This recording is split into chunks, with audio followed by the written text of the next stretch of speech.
Pembongkaran bangunan ilegal Pantai Bingin Pecatu Kuta Selatan dihadiri langsung Gubernur Bali, Wayan Koster, dan Bupati Badung, Iwayan Adi Arnawa.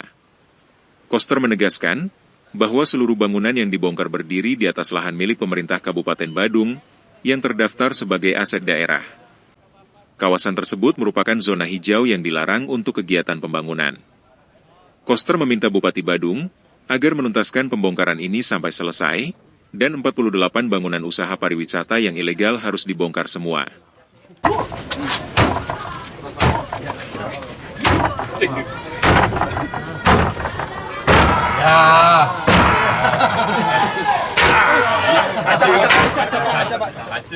Koster menyampaikan, proses pembongkaran telah melalui tahapan peringatan, termasuk rekomendasi dari DPRD Provinsi Bali.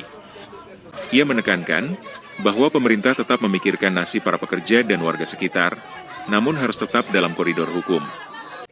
Hendra Dinata dan Parwata melaporkan.